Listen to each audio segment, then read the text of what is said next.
I wish I knew how to quit you. Then why don't you? This is Codependent Content, a podcast where my partner and I discuss the TV shows, movies, and video games in which we've formed an unhealthy relationship. My name is Mattias, and my co-host is Shannon Riley. Join us each week as we try to make sense of the media we continually give our hearts against our better judgment, and commiserate with us as we struggle and fail to let go of the characters, stories, and worlds that we are entangled with. Because just when we think we're done with content, it draws us back in. Here we are. Welcome, Shannon.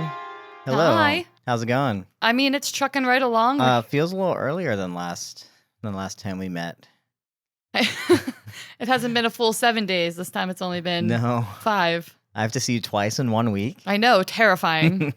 We live together. Oh no. Sorry. I've been working hard at the computer and feel like I haven't had any time off. And the computer's moving really, really slowly. Oh, speaking of which, What? No, last week, I wonder if anyone's noticed this. I'm saying this week to see if anyone noticed, but I used a plugin. Mm-hmm. You could call it AI. It's not technically AI, but I used AI to edit the podcast last week. Mm-hmm. How do y'all feel about that?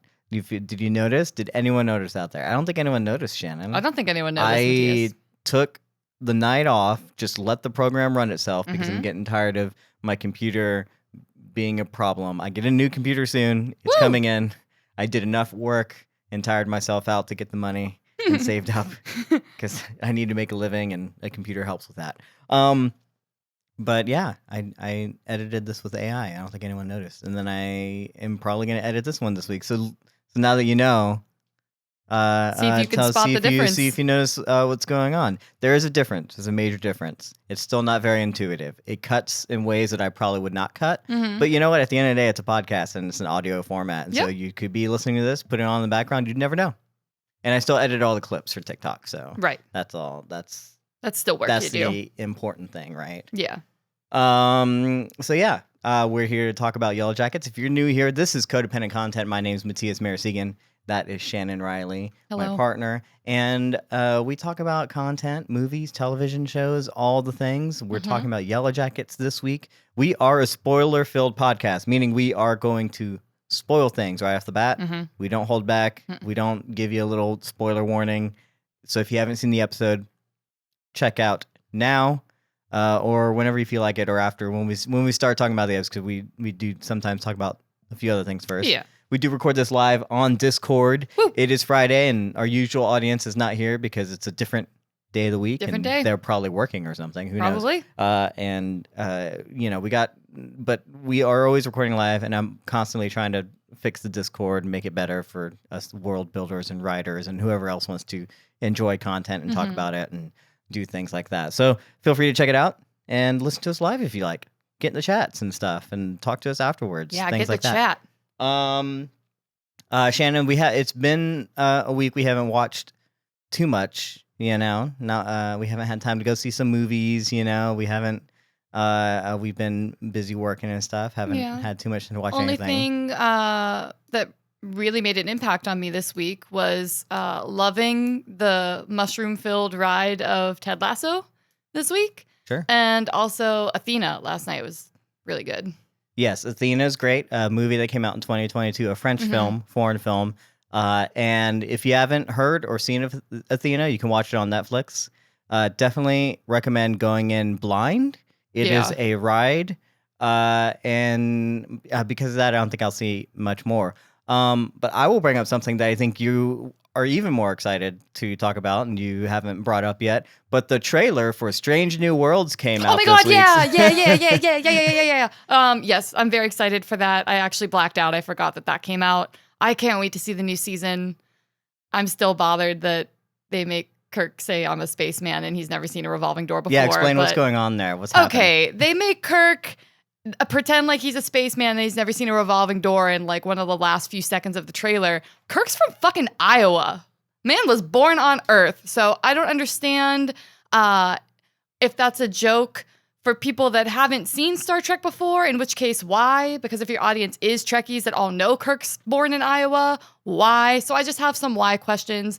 But even despite all of that, like, trailer looks amazing. And I'm very excited for the new season. Yeah, for those who don't know, if y'all haven't seen the trailer by chance, that's how they end the trailer. You know, how trailers have to have this, like, button on it, you know, that kind of wraps things up or gives you a little laugh, that last little thing after all the action and stuff, you know, and just about. And he walks through a revolving door. One person turns and says, "What, have you not seen a revolving door before?" And he says, "No, I'm from space. I'm a spaceman." No. I was like, I live in space. "You're from Iowa." There you go. There's an even better joke with Spock, like halfway through the trailer. It legit got me, you know, there's like, They turn to Spock and they're like, "Are you going to say something?" I'm not going to give away what he says because it's so funny. It's like everyone who's just in the chair has their thing, and I'm like, "What is he going to say? What's Spock's Are they going to do?" I didn't think they were actually going to do it, and it was like there was a good in my head like 12 hours before he says something, and what he says does not disappoint. It is the best thing. It's the most Spock thing you can imagine. That actor who plays Spock, as y'all may or may not know, Star Trek Strange New Worlds is also one of our favorite series. She's a Star Trek fiend. I'm not a Star Trek fiend. I've never really seen a full Star Trek series or very few episodes of any series before. I am in love with Strange New Worlds. I think it's great. This trailer looks like a movie. I know. In the best way possible. Like, I feel like everything in there. This is the first time I've gotten excited for like a TV show where like every single character, I'm like, oh, I'm excited to see what's going on with them. So I feel, because it's a kind of basic show, you know, it's hitting all the formulas, you know, it's network television still in that vein, right?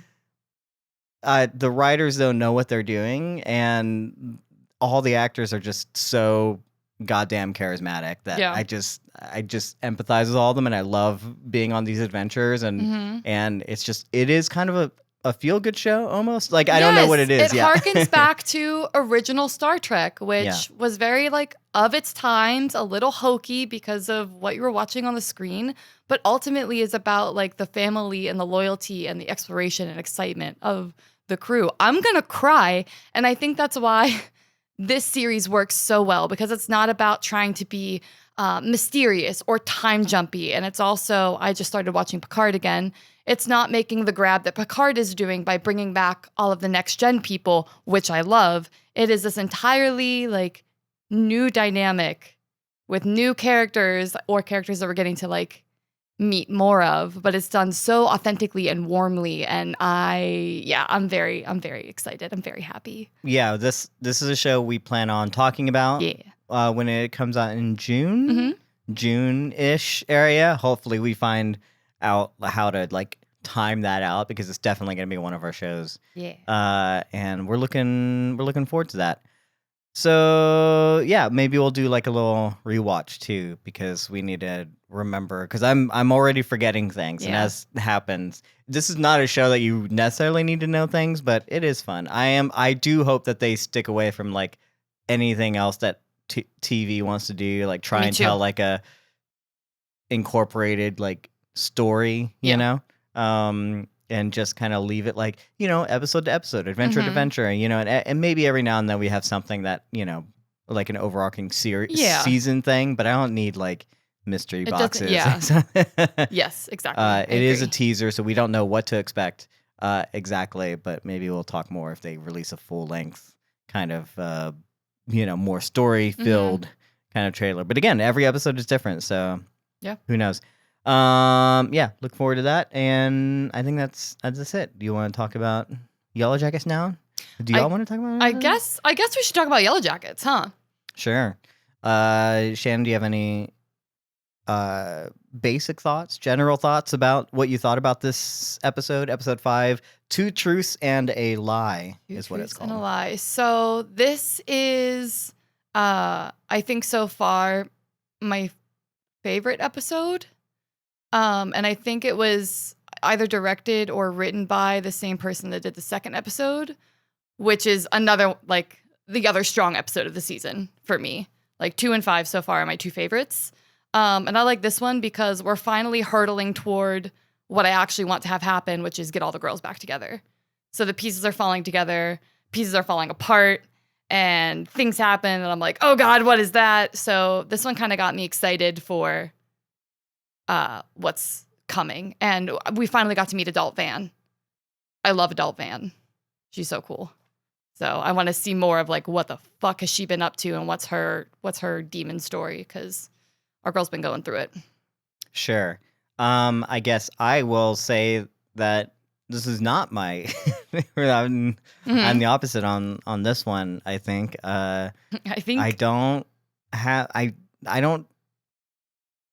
I'm hard pressed to figure out like what exactly happened this episode. You know, not a whole lot. It felt table setty, and you know, it is ramping up to, you know, I guess like maybe a mid-season thing. Or I guess not, because this was technically the mid-season thing, but it didn't feel like anything, like any cliffhanger thing kind of happened. More questions were set up than answers were, I guess, answered. And at the same time, I was like, well, I don't know that I love the journey here, except for like some few things that, you know, we love getting a little bit into, but I don't know. I think the reason that I latched onto this one is because a lot of my notes don't really have anything to do with like conspiracy theories or trying to figure out what's going on. I feel like this episode shines a big light on the internal world of a lot of our characters, and a lot of the notes I have are about like how they connect to each other and how they connect to themselves. So I think that is an exciting thing, because for the past couple of episodes with Yellowjackets, I've just been thinking about what crazy shit is happening in the wilderness. So it was nice to kind of ground myself in these people's emotions, because there's a lot of turmoil happening for all of our characters. So looking at my notes, I have no notes about Lottie this week, which is interesting. I only have one note that pertains to Lottie, and it comes at the very, very end of the episode.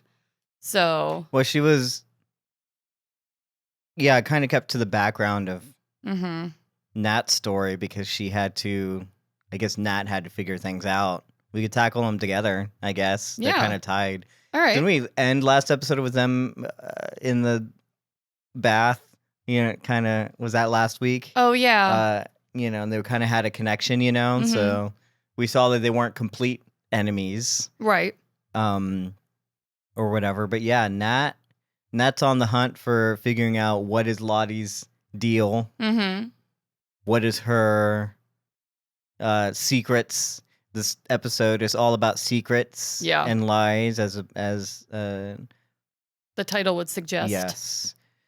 I did notice that Nat is wearing some colors now. When we first see adult Nat, she's got the purple shirt with the blue, I think she's rainbow limited cardigan. she doesn't have any of her clothes, so she has to well, wear I like what that they have. because when we first see her, she refuses to change out of what she's wearing. Sure. So the fact that she's even softening enough for whatever reason to wear the colors, because remember a few episodes ago, she just had it like draped over her shoulder. She was in her all black and her little flowy top, and she had the purple just like thrown over her shoulder while she was in group therapy or whatever they were doing. But now she's actually donning the attire. I think that's a good indicator of Nat softening a little bit, whether that's because of Lisa or if it's an angle because she's, like you said, she's on the hunt for more information on what the fuck Lottie's up to. So she's kind of playing her role as well. But it was nice to see Nat in some cult purple this week. Sure. She's doing a better job, I would say, in that sense of blending in than, I guess, the cop. Matt that guy. Do you believe he's a 20-something-year-old college student on break for...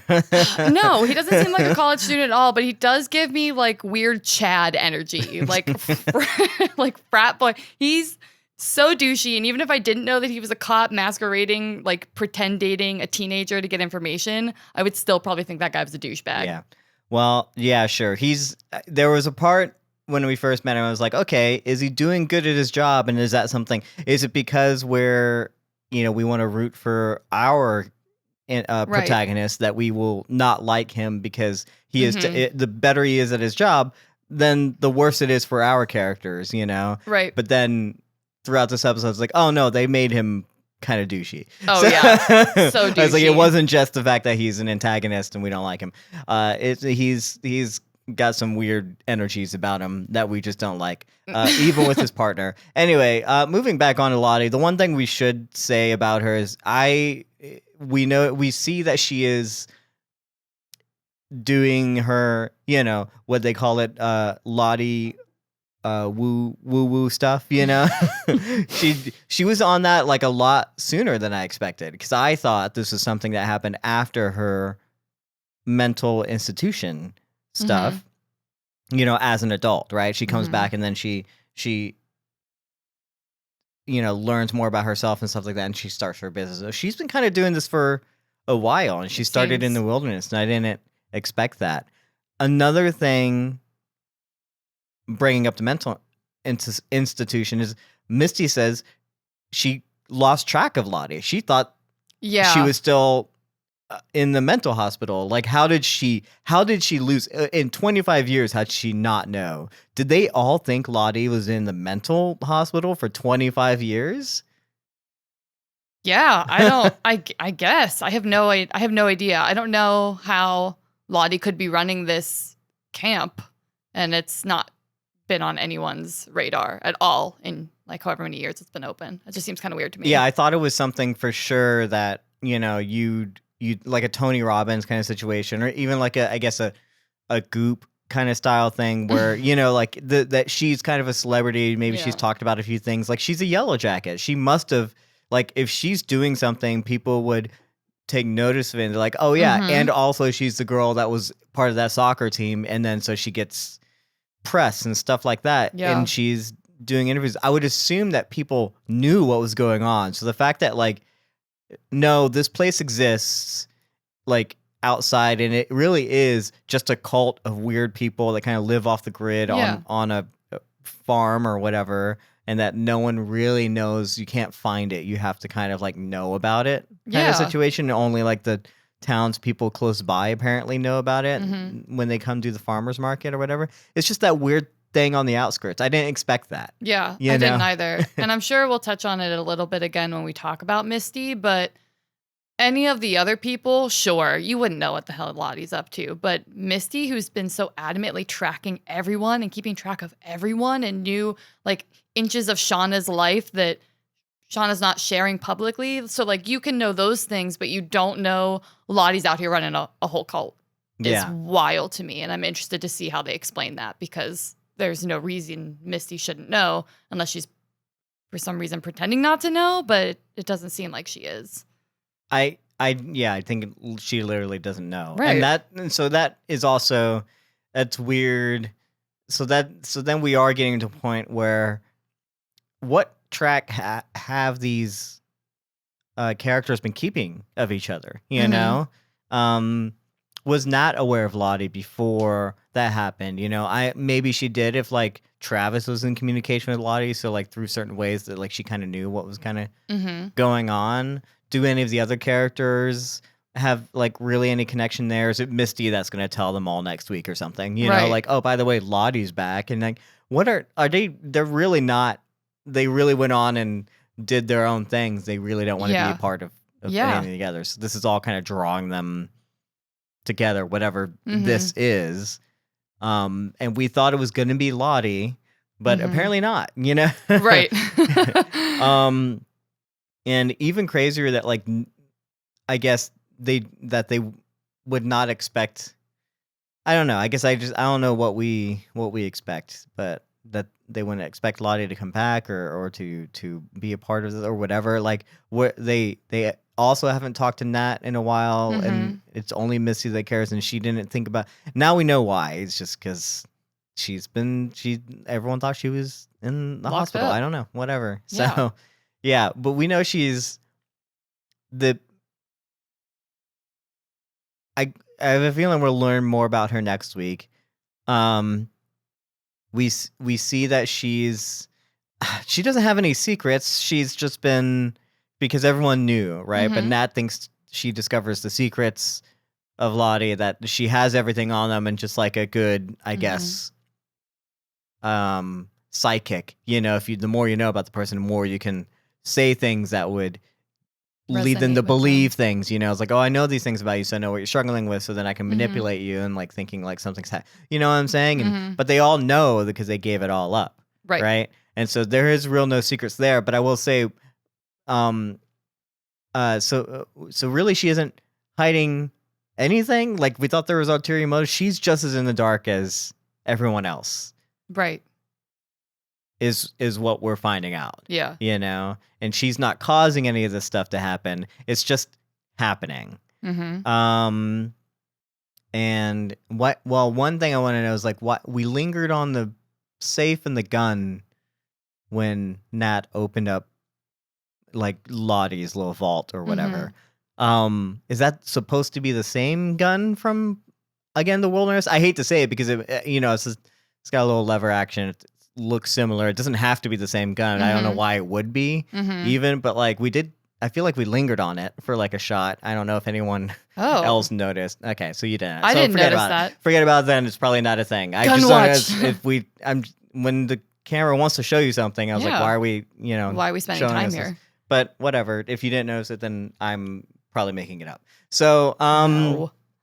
whatever. So do you want to talk about the one thing we get with Nat and Lottie at the end, or near the end is Nat's going through her psychotherapy session with Lottie, and we learn more about like what her relationship was with Travis. And the last time she saw him, and what the visions were, obviously she overdosed. It's the same thing, and she is the one that revealed to Travis that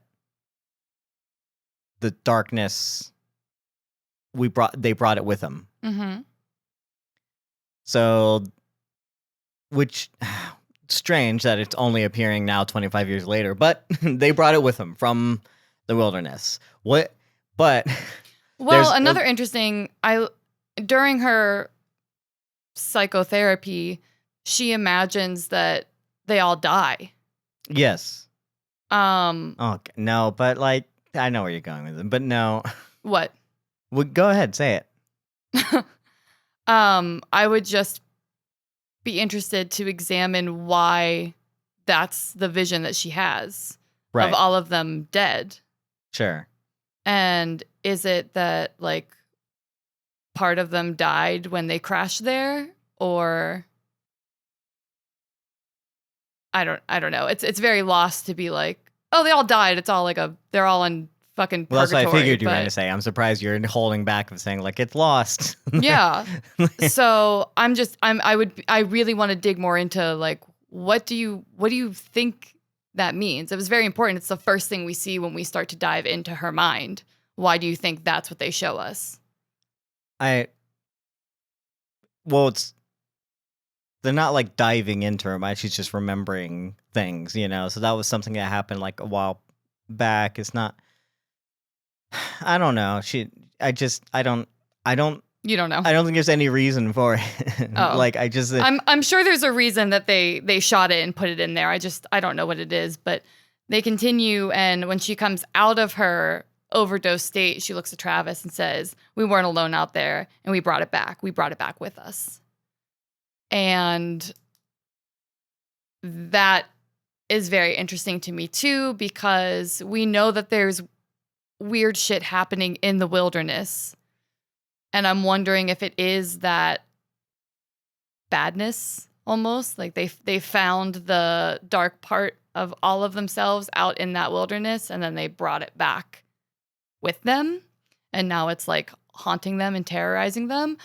Again, the show really flirts with the line between, is this something supernatural or is this something like more psychosis related? And I think that even this still flirts with that line, because it could be like an evil spirit, or it could be like the darkness within all of them. That's the thing that the writers do, is they don't want to give you the answer because they have Natalie say like there was something out there or something within us. And even she doesn't know, so then we don't know, and so then we're left at the same thing. You know, Right. It'd be one thing for her to be like, there was something out there, and just leave it at that. And then we're like, oh, there is something out there. Or even like, if they're still kind of a confusion about it, like, Mhm. but no, her just outright saying something out there or something within us, we take one step forward and then the same Right step back. We're yeah. like, we're not going anywhere. We're just with doing this. these It's like same you're not two giving us squares. anything. In the same way, Javi's only words are, she told me not to come back. Mhm. And then Ben's like, who told you? My friend. Yeah. We don't get anything. I don't. Do you believe something is out there? Do you think it's something, or do you think it's them? Yes. No, I said this last week. I do think there's something out there. No. I think that even if my theory of others, which was lost centric, Sure. that doesn't feel as pertinent to me anymore. I'm not really convinced that he's out there with other human beings just fucking around. But in the same way that maybe the man with no eyes speaks to Taisa, maybe Javi's seeing the wilderness, like personified, like the way that Lottie sees the wilderness kind of like as Laura Lee. So I'm wondering if his friend is just the personification of the energy of the wilderness, and that's been helping him stay alive, find shelter, find food, and whatever else he's been needing. Because otherwise, the answer is he's hallucinating, or one of the girls has been helping him and not realizing it. Here's what I'm going to say. I know we're jumping around everywhere because there's so many things we talk about, but it is all kind of tied in around here, right? I don't think there's anything. I think the person that his friend was just Taisa. Mm-hmm. And it was Taisa when she was going out there. And then recently she hasn't been able to go out there alone. Mm-hmm. Right? And because Van has now been going with her and like following her. And so because of that, Taisa has not met up with Javi in a while, which has brought Javi even closer to wherever he was. I think Taisa was going in and out, maybe getting some meat for him, maybe taking care of him, doing those things in her little fugue states or whatever. And that's why when she first saw Taisa, when he was there spying on her or whatever, and he approached her, he was wondering if it was the same person, if it was the person that had been taking care of him or helping him. But when Taisa took off running after him, that's when he started running. Interesting. So the whole time, like, I think it's just going to end up being Taisa. I don't know if we'll get an answer to that. But, I mean, to your credit, not only are we seeing, or are they saying that there's something out there, but in that vision of all of them dead and in the aftermath, we see the shadow of the Antler Queen. Lottie sees the shadow of the Antler Queen, and we see this in the vision as well, right? And so, again, are we to believe that is a new person, something that's out there, or is that one of them and that's how they kind of envision it or embrace, what I'm saying? Part of me wonders if Lottie's been helping him. Possibly. I guess that's a little weak. If but Lottie's the Antler Queen, you mean? Or if Lottie's the Antler Queen. Because it does look like it's her helping him. shadow. It almost. does. So it looks like it's not just she's seeing the shadow. It looks like it's her coming shadow. from her. And again, we've been thinking it's Lottie the whole time. Right. But I can see, because there's another little moment with Javi while people are trying to talk to him. If he's in the room with Lottie, he like keeps looking over his shoulder. He looks over at her, yeah. So I'm wondering if, again, what does Lottie have to do with, I feel like she's just so connected to everything. I wanted to ask you, why do you think we see baby Nat instead of adult Nat when she rests her head on Lottie's lap? Well, one, I think it's just a good image and always reminding us, I think when we go through life, we kind of always have to keep in mind, like there's a little child inside of all of us kind of situation, and the traumas that we have are literally those people, of when we encountered those traumas. And we say trauma so much. Everything's a trauma, Yeah. because it's when we're children, like everything's traumatic. It doesn't necessarily have to be a trauma. I hate just kind of like generalizing that word. Sure. Almost, but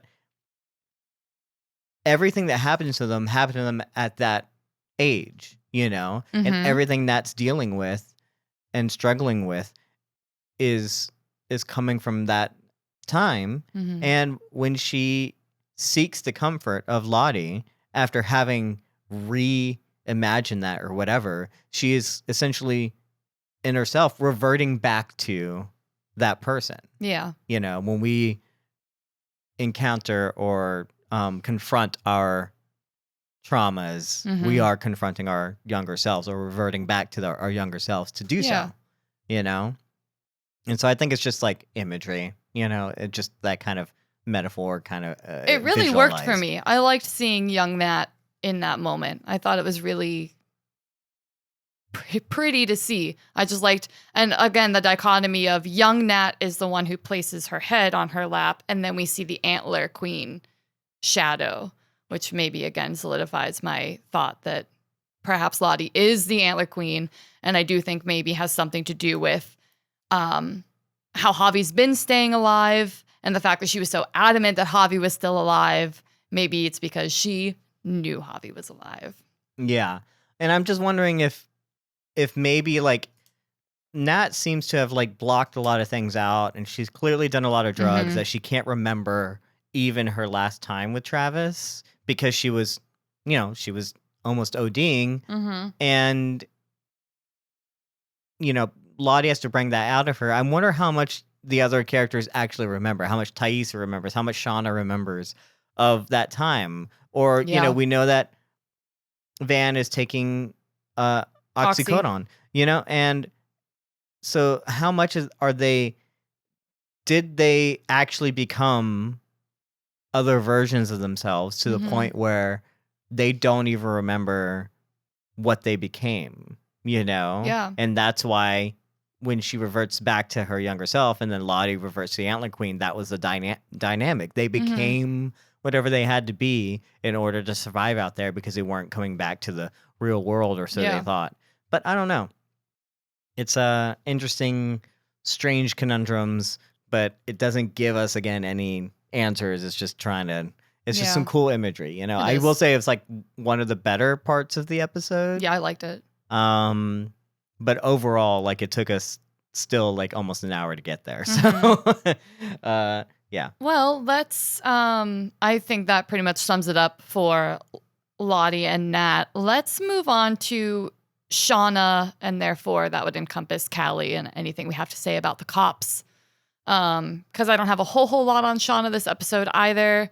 We get to see Cali pwn this cop. She realizes that he's not this cute undergrad that's flirting with her. He's actually a cop trying to get information from her. And she so easily slips into the role of like, fine, then I'm going to fuck with you. Mm-hmm. And So we do know where Callie is, right? Because there was that question of like, is she going to turn Mhm. or not? So at least we know that she's on her parents' side, as much as she was like being a brat before. Yeah. And again, honesty really opens the door. And that brings me into the next scene with the family. We're in the kitchen, as we usually are in this household. And we've got Shauna and Jeff making lunch. Callie is almost looking directly for her mother's approval when she's like, okay, so promise you won't get mad. Just like, of course. Shauna's like, no. And you're going to tell me anyway. And she lets them know that, you know, she gave this information up before they were honest with her and before she realized this guy was a cop. And she goes, but I fixed it. Like, I fixed it, right? And Shauna is like a little bit proud and impressed, I think. She's like, that's my daughter. That's actually really clever. And here's how we spin that to continue to protect. And Jeff is like low-key trying to contain his meltdown. Like, we see him just like shuffling things around the counter. He's pacing back and forth. And Shauna's like, I'll handle this. This is our plan. This is what we're going to do. Callie says, I did good. She's like, you did something. And Callie's like, yeah, and just walks away. And I think that's such a more interesting dynamic than watching a mother and a teenage daughter constantly at ends. Bratty teenager, mother that just wants to connect. It's like, now we kind of have this little crime syndicate family. And Callie is willingly and knowingly playing into that now, which makes her a like true accomplice at this point, right?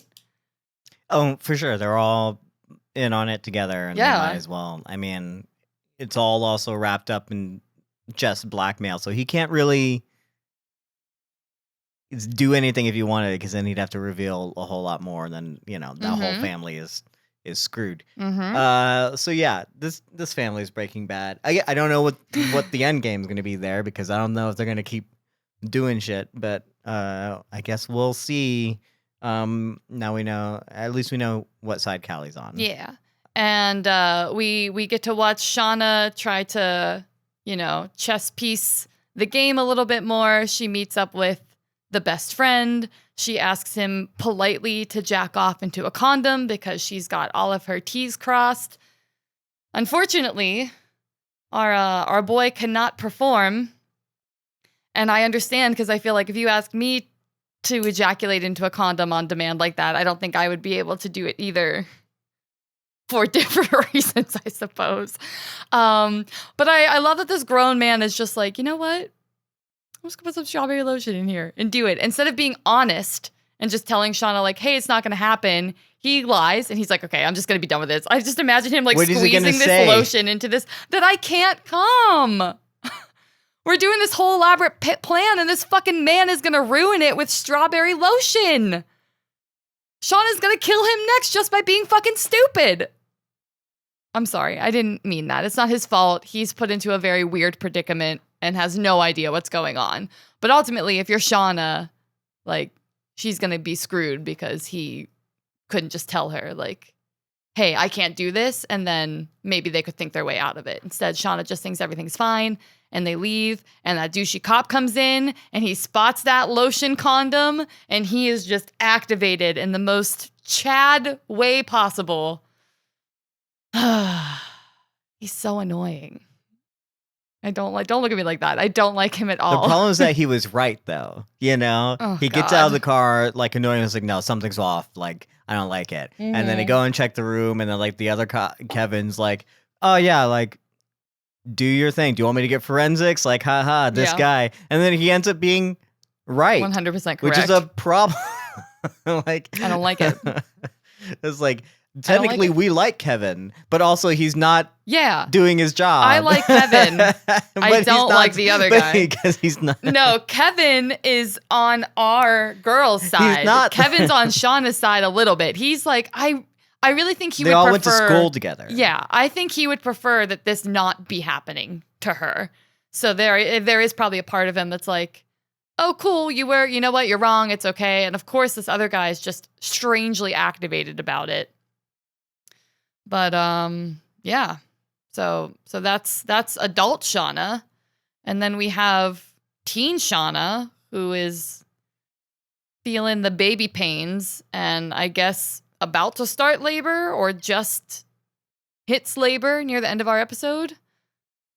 Yeah, as a storm starts to happen. Why? Because she's mad because Lottie talked to the baby. What was she saying to the baby? I don't even know what she was whispering to her stomach, but dead ass, if I was sleeping and then I woke up and some girl was whispering to my stomach, I would be like, I need you to take a couple steps just away from me. With whatever that energy is. Because it's weird that she's doing it like while she's sleeping, right? Yeah, sure. Lottie being weird? Oh no. What do you... It's just... Well, and again, because Shauna's not like 100% Team Lottie to begin with. So I don't think it's a far cry to realize that Shauna would be like, why the fuck are you whispering to me while I'm asleep? Like, I don't need you in my bubble like that. But we notice that the icicles on the cabin are dripping, which I thought was an indicator maybe of like the passing of time, that we're starting to get into spring, a little bit of warmth, melting maybe. So where do you think out of nowhere this fucking storm blows in? Do you think it's connected to Shauna beginning her labor? Do you think it begins with the blood trickling out of Crystal? Like, what do you think? I don't know. I have no answers. I have no theories. Like, I think it's just a storm. To me, it was like you're out there in the middle. You are so boring. It's just a storm. Like, they, of course, they didn't see it coming. They don't have any like weather machines or anything out there like indicating these things come. These things come out of nowhere. Have you never been out like in the middle of like winter, or even like it feels like a sandstorm to me. Like these things can kind of just pick up and come out of nowhere, and then no one's really paying attention to anything going out there. They're just going about their day, and they have nothing to kind of like predict these things. It just happened. Yeah. I don't think it's a coincidence that Shauna starts feeling labor pains and that Storm picks up. It's all going to be coincidence. That's the problem. You're going to get to the end of the show and it's all going to be coincidence. That's going to be the most boring shit. That's what it is. It's what it is. You heard it here first, guys. It's all coincidence. You're investing your time in the wrong place. But then Taisa, because she's trying to argue with Shauna that this is not like that. I'm not on Lottie's side. I'm just doing it for Van. I'm just doing it or whatever. But then when they do their chanting thing to bring them back, and they start listening to the wilderness and the sounds and what do they hear and what do they feel, like Taisa does, I guess, also hear it. Yeah, and feels it. And I think it's interesting that while they're caught in this blizzard, the thing that Taisa turns to is like a coping mechanism, basically, that Lottie taught her in these therapy sessions or these group chats that they're having in the morning, we'll call it. It's interesting to see her play into that because it connects to a little story that, is it Aquila that tells it, that her and Rachel had like a pregame ritual where they would say some stuff and tap some lines. And, whether you believe it or not, it's the fact that you do it and you feel something when you do it. So because you're doing it makes it true. Like you will it into existence because you keep doing it all the time. And I think that's, say whatever you want about religion, but that's what religion helps us do. Like whether whatever you believe in is real or not, it gives you the tools to experience your life in the like biggest, fullest way possible. So if Taisa is starting to buy into I didn't think it would help, but I am not sleepwalking anymore. Van is happier. We are doing these things. Like, can it hurt? Can it hurt to pull this out of my pocket and just see? And now I think this is another affirming case of she just did a Lottie action. She got the result they wanted. And it just kind of reaffirms that this is something that works. Whether it actually did or not is irrelevant. Yeah, so Lottie's the Antler Queen. I don't. Yeah, the whole scene is like kind of weird because it ends up just being about that, like the affirmations or whatever, like helped her get back. She could hear that, like there's something connecting them or whatever. Though sound can carry on wind. It can happen. She did just hear them. Who knows? Maybe they weren't that far at all, and they were just running around in circles. Yeah, they were just in a blizzard, right behind the cabin. I will. All right. Well, since we just mentioned Taisa, let's jump into the little bit of time we spend with adult Taisa and adult Van. I enjoyed their time together because, as you know, Mattias, I've been super stoked to see Van and the actress whose name I'm blanking on, but I'm tired of Lauren Ambrose. I'm tired of sleeping on her. I didn't realize that I liked her as much as I do. We saw her in Servant. And I liked her in that, even though I didn't like her character. And now that I'm seeing her play someone different, I'm like, ooh, okay, I like you a lot. And I apologize for not keeping up with you sooner. But anyway, the first casual thing I'm going to mention is just the fact that the nudie pen was for Van. And of course, they have a cute little backstory where at Shauna's wedding, they just switch it out with a little nudie pen. And that's indicative of the lightness of their relationship, that it's not all sleepwalking and confronting your inner demons. Sometimes it's just pranking your friend at their wedding with a nudie pen. And I thought that was cute. But a big theme for me in Yellowjackets so far has been continuously acceptance versus rejection. And Taisa comes to Van and immediately just spills her guts of everything that's been happening. I killed my dog. I'm sleepwalking again. My son's afraid of me. I feel overwhelmed. I don't know what to do. She crumbles in front of Van, and Van is there to just say, we'll figure it out. We'll figure it out. And the dichotomy between meeting Van with that darkness and she just accepts it and they move forward together versus her wife that sees this and is terrified of it and doesn't know how to handle it, I think is like a fun emotional world to play with. And that's why Van is such an important person to Taisa, because Van is the person that sees Taisa's darkness and can accept it for what it is. Mm-hmm. Do you have any ideas about that? Not really. Okay. I mean, if those are all like the cases, then what drove them apart? We still don't get kind of answers there. Right. And we are, I guess, led to believe that she hasn't been sleepwalking since the wilderness either. In the same way that Lottie hasn't really been having visions until recently? Yes. Yeah. And so, because she hasn't had this problem, like even Van's kind of like it's happening again, but like the last time it happened was in the wilderness. So we don't really know like what happened in their fallout. And also like, so now I'm just kind of curious, like what's been going on the past 25 years. Like obviously they've been living their lives and doing things, so it makes sense. So yeah, I am curious why, if there is something, why did it wait so long? Yeah. And what's the deal here? And what does it want? Right. I hope at the very least we get that. Right. Like, what do they want necessarily, and what does it want? Like, I don't know. So yeah. But yeah, that's just the only thing I really know. Like, what to me, it's like, yeah, it's great that she can keep her at bay, but she also hasn't had to if it hasn't been around, Right. and hasn't had to appease that. And then I wonder if maybe that's what led them to fall apart in some way. I don't know. There's something different there. Taisa obviously like wanted more than Van wanted. Van lives a very different life than what Taisa has.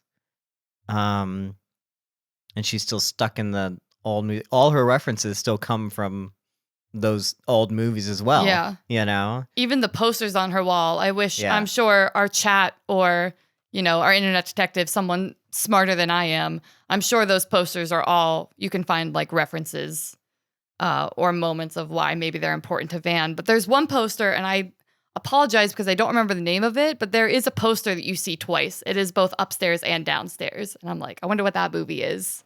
And I wonder if it's like, if you just told me the poster, I could tell you. But I know. I wasn't paying attention to any posters. I don't remember the name of it. It was too fast. Thanks. So yeah, if you guys noticed two of the same poster, let us know. What? You just write this down. You could have brought it up. You could have told me. I would have gone and looked for it. Oh, well, so could I have, but I would have had to pause it, rewind it, and look at it again, and we were already on to the next beat. So I was like, whatever. It's all right. It's all right. So I'm also interested that Van lies about the oxy. Why do you think she tries to hide that from Taisa? What is oxy doing? It's pain medication, right? Yeah, but it's highly addictive and it makes you high. I think it's like a low, like it's a mellow. Is she doing it just for the drugs? Or is she doing it? Okay, first off, is it really her mother's, right? No. No? No. You don't think so? Well, she takes it out of the trash and takes one. So right. No, that's what I'm saying. It's like it was prescribed to her mother, and her mother's dead, and she still has the old pills. This episode is called Two Truths and a Lie, and I feel like this is one of those other scenes where we're getting truths and then the lie. No, she's not taking them is the lie.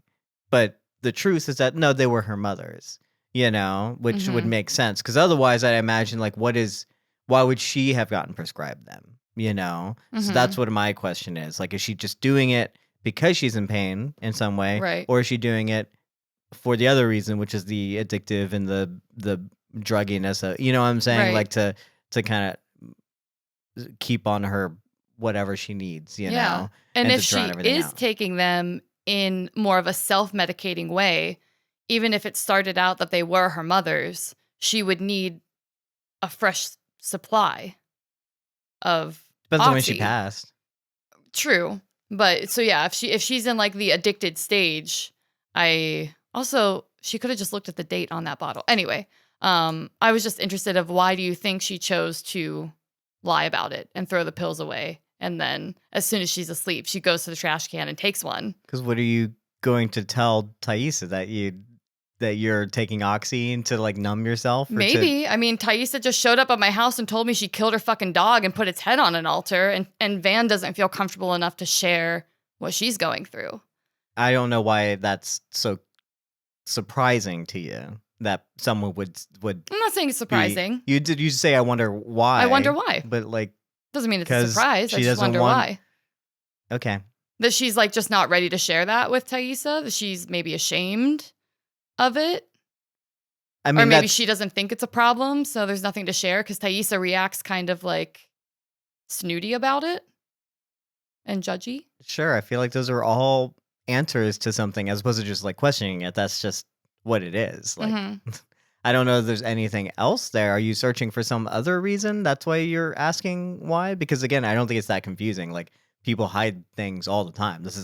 Whole episode is about people hiding things.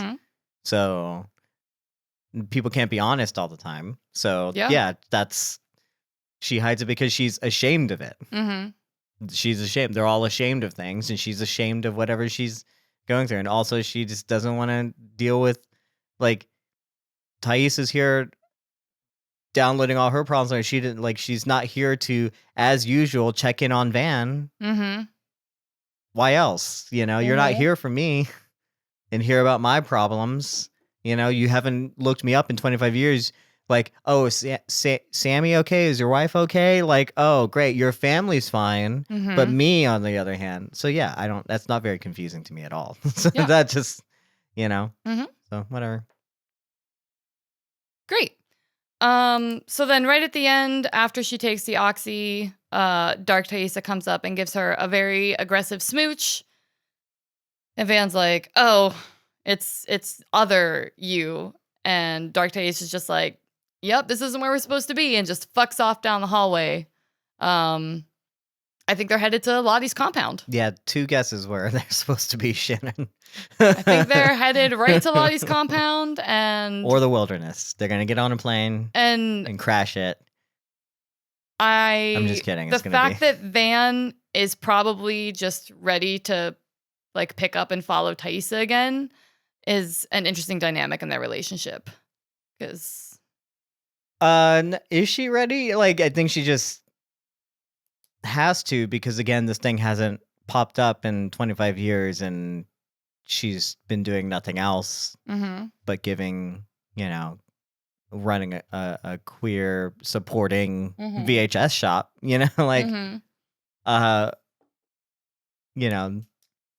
so I guess what else does she have to do? And also, like, this is important to her, right? Right. And the fact that this thing is revealing itself only to her is a big deal. So, yeah. Yeah. All right. Well, that's Taisa. So it looks like Misty is our last character to talk about. And we have a lot to talk about with Miss Misty here today. Miss Misty, go ahead. So in the car, we get 2 truths and 1 lie as Walter is trying so hard to engage with Misty on this car ride, and Misty is having absolutely none of it. And during his little game, he blatantly just tells her 3 truths and says, 1 rule, you win. And now you know a little bit more about me.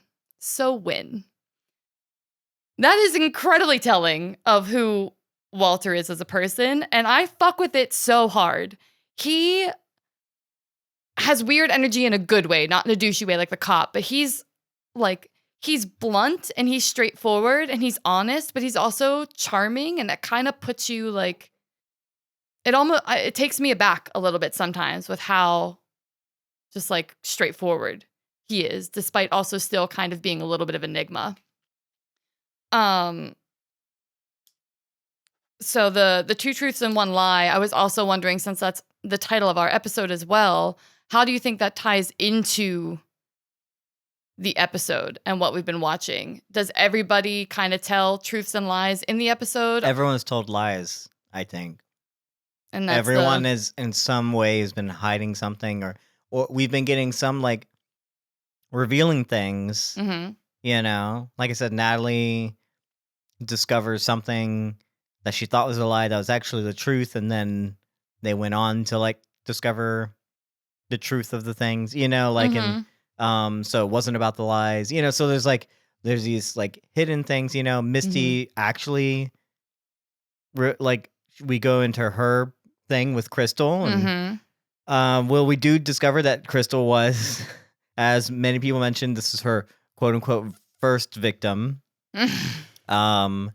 I suppose, though she didn't technically do anything. Crystal just walked off the cliff. While Misty threatened. So would you say that's intent, Shannon? Well, the fact that she says, "I'll fucking kill you," was beautiful. Okay. Wow. What a fucked up. She gets those like crazy eyes. Sure.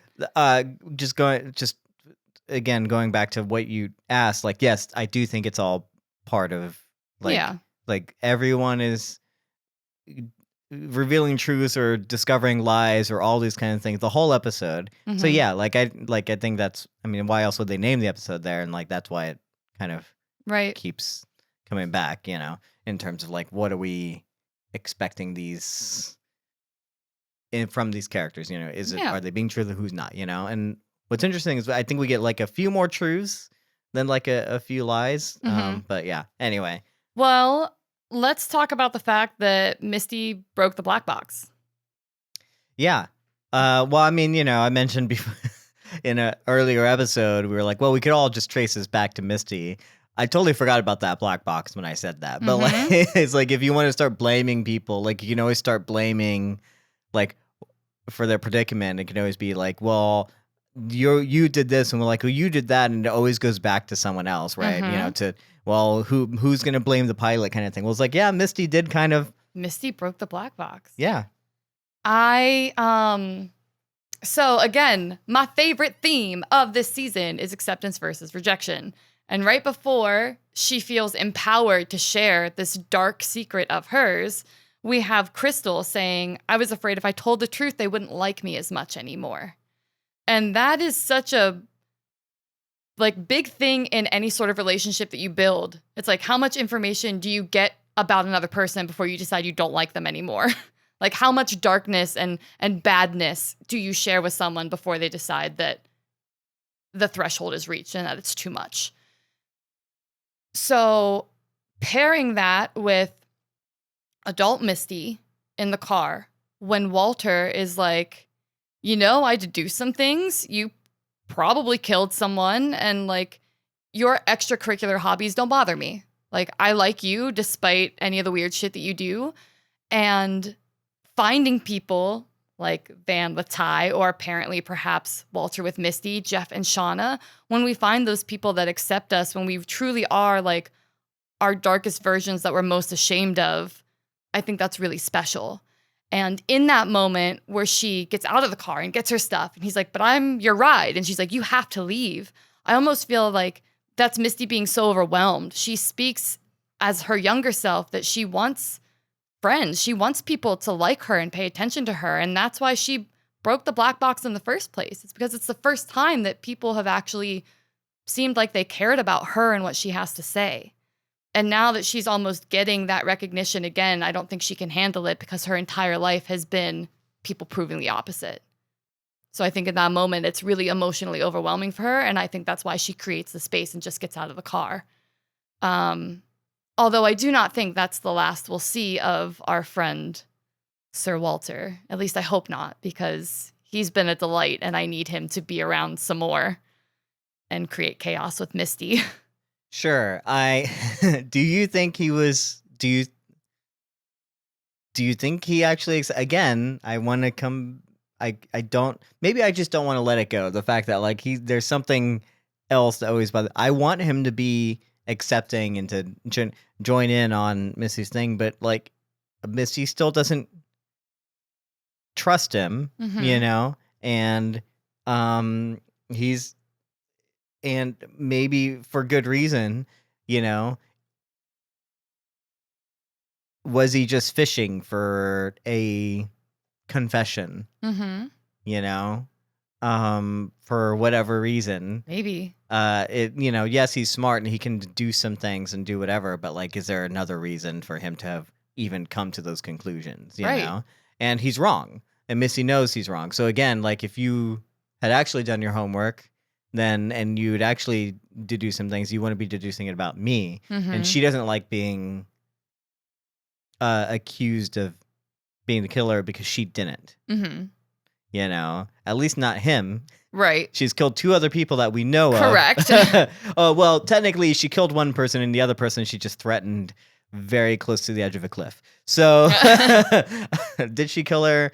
But Adam, she had not, so she doesn't like to be accused of anything she didn't do. Mm-hmm. You know? Mm-hmm. But then she also makes up things in her head because she's like no, like Natalie wants her to save me, you know, so they do Yeah. the same thing, right? So it's Mhm. not like she does it as well as him to like come to these like weirdo conclusions, you Yeah. know? So not that far-fetched. So she's just failing to see, you know, maybe something that's good right in front of her. Mm-hmm. Or she is seeing right through him. I don't know. Yeah. Who is Sherlock and who is Moriarty? What does that mean, Shannon? Who's the good guy and who's the bad guy? Who are we supposed to be rooting for?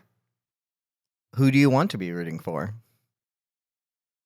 Well, we know Misty's the bad guy. Technically, we see her do bad things. So, do you think she's No.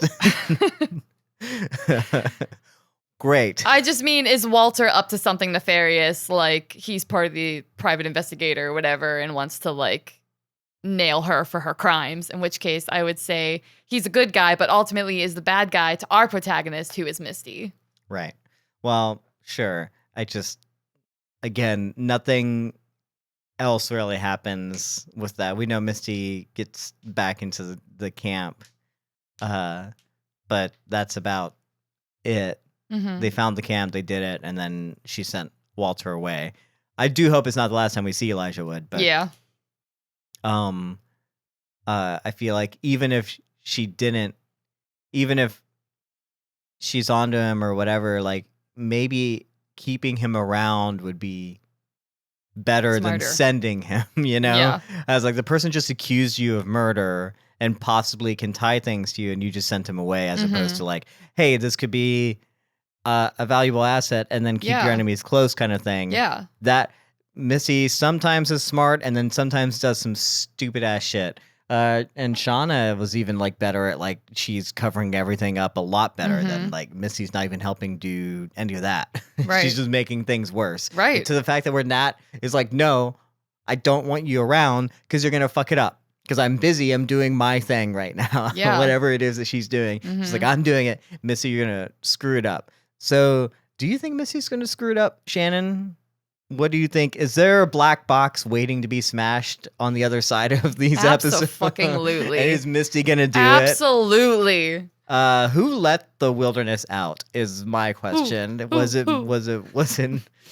Misty all along? Did she do the thing?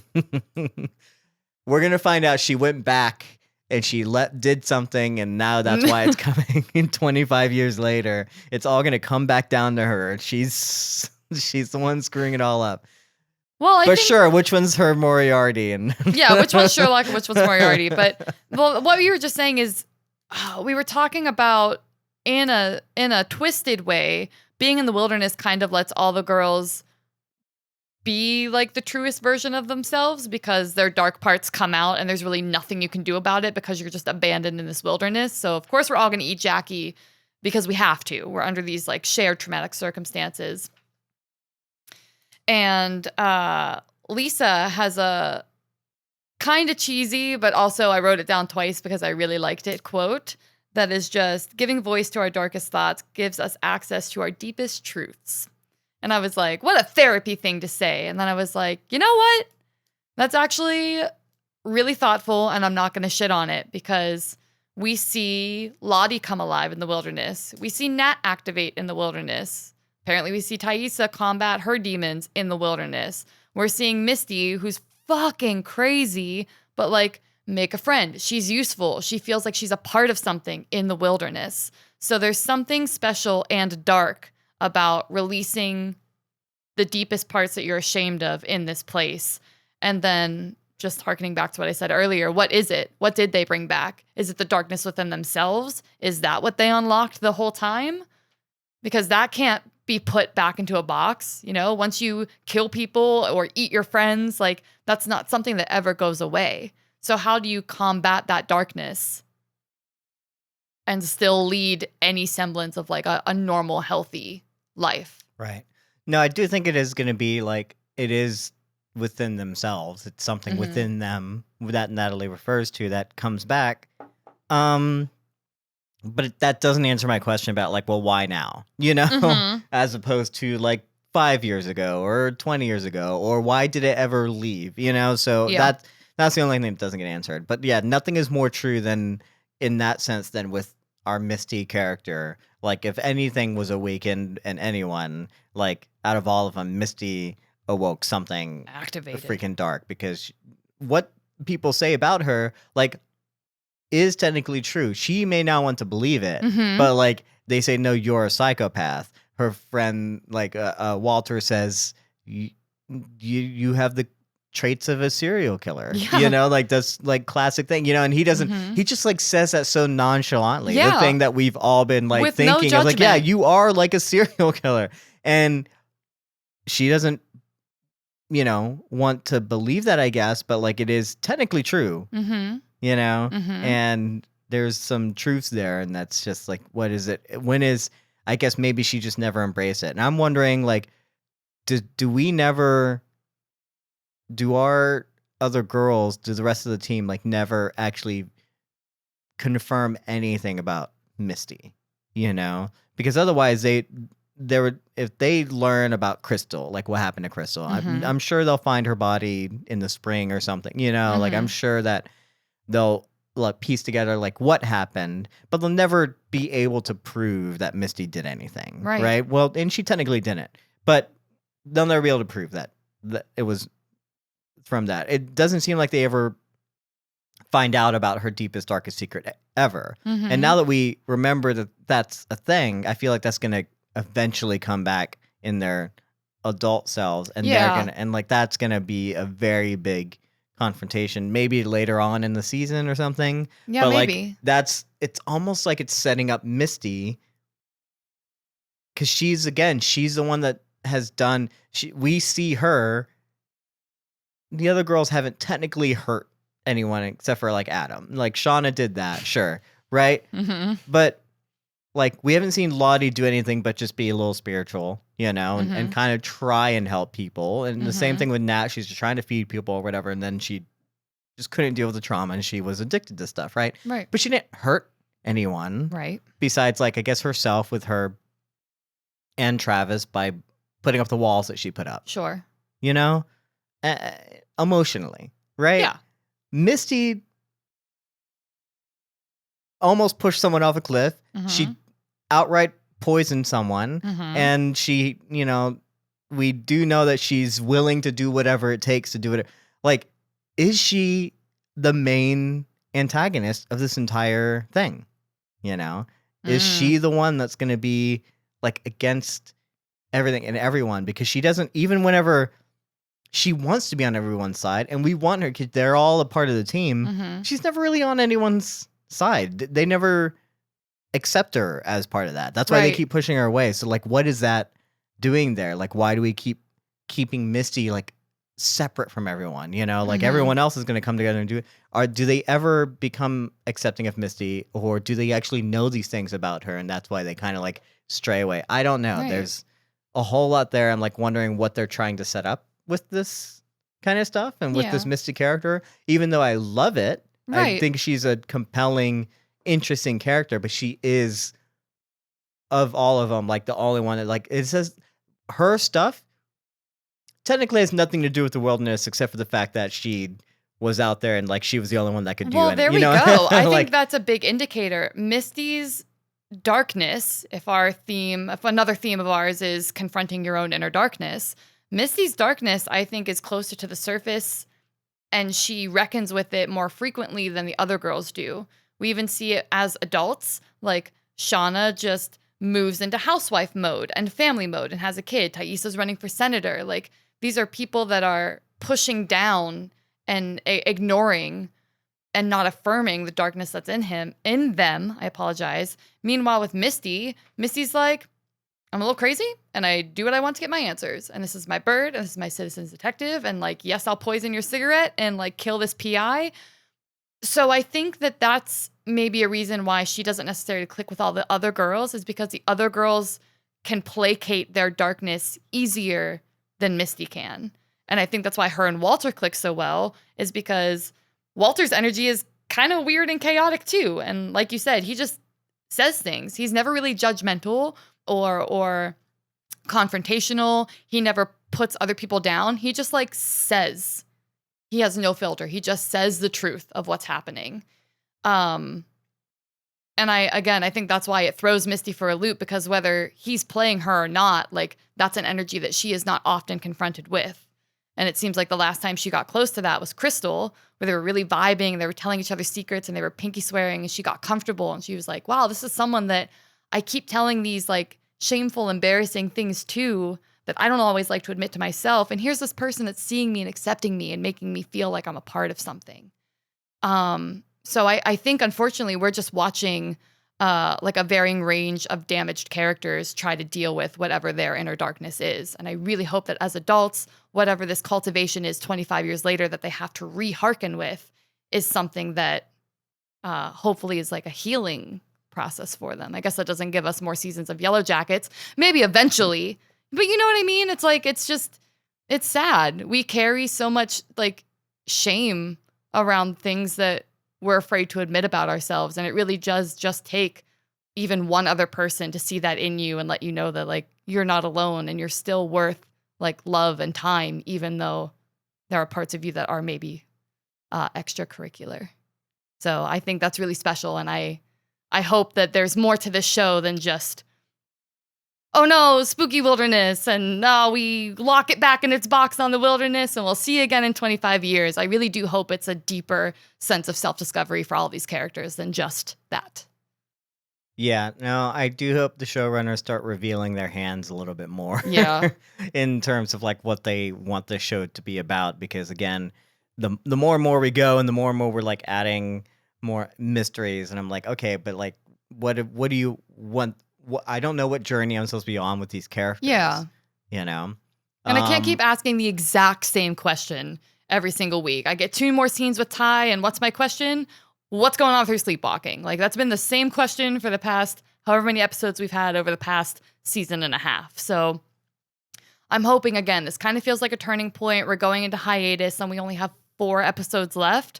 And I'm hoping that this is the point where the snowball just starts rolling, because it's gathered all the momentum, it's all the table setting, and now we're just gonna figure out. Would you say the storm is coming in? Would you say that?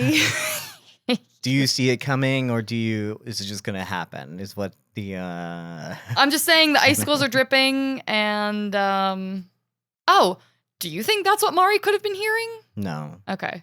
Then everyone would have like heard it more. Like, I don't know we still don't know what's up with Mari, but like she didn't say the dripping this episode, so I have a feeling everyone keeps saying that Mari is Pit Girl. I have a feeling that we're gonna meet an adult Mari by this season's end. I really like Mari. I have a feeling that it's not gonna be that what you think it is. And we're gonna meet an adult Mari. I don't know why. I feel like Pit Girl can't just be a superfluous character.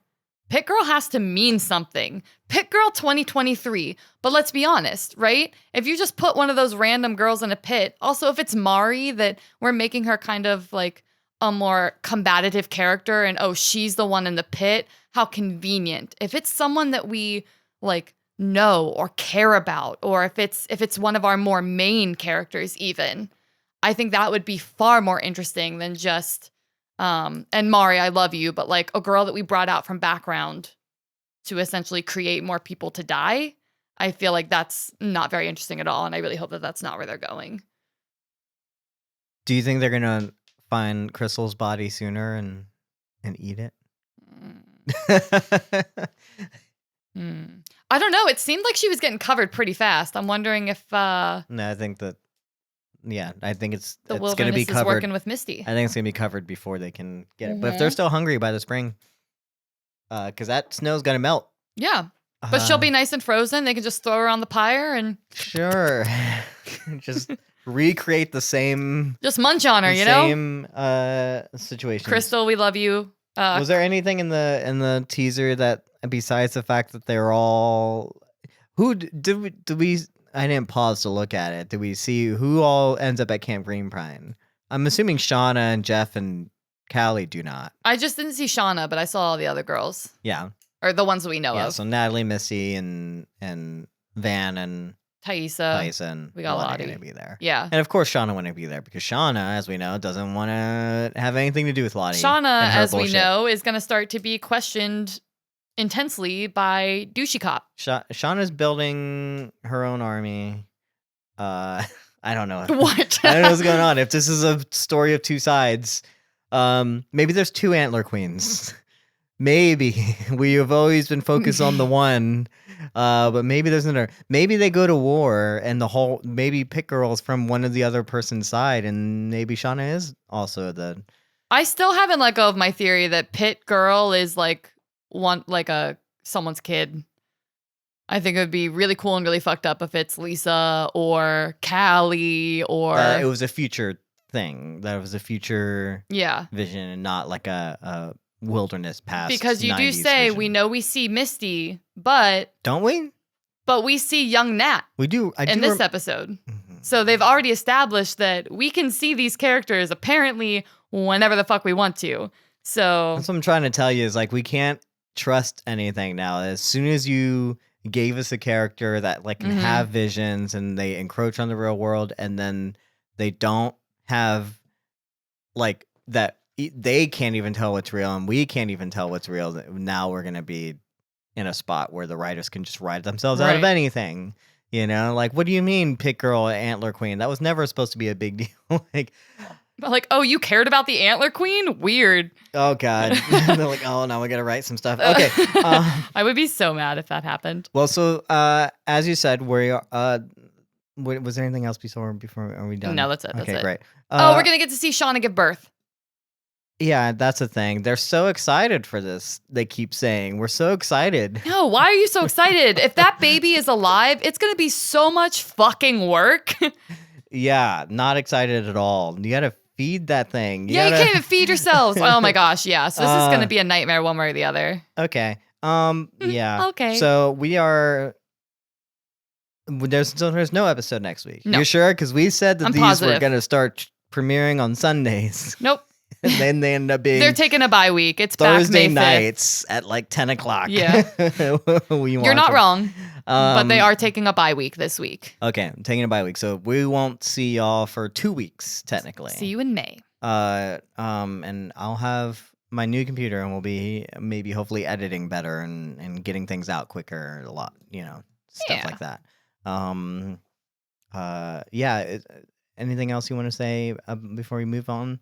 Great. Well, this is, if you have any thoughts about what we talked about, any questions, any of your own theories, but you want to yell at me for not allowing Shannon to ask questions, apparently, then you can do that at codependentcontent@gmail.com.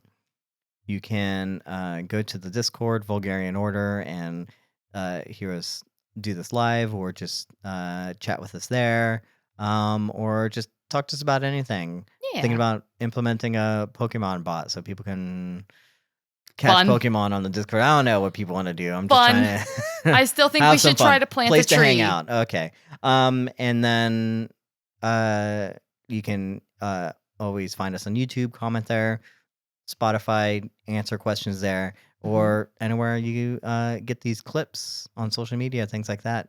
You're already doing it. You're yelling at us Good for job. everything we do already on TikTok. So and we love you. Keep it up. That's great. So Shannon, I guess I can save some money next week on taking the metaphors. I'm losing it. Yeah, it's dropped. It's dropped. Will you and the podcast go on a date with me 2 weeks from now? Oh, I can't speak for the podcast, but I will be here 2 weeks from now, and hopefully all of you guys can join us at home too. Great. See you then. Bye.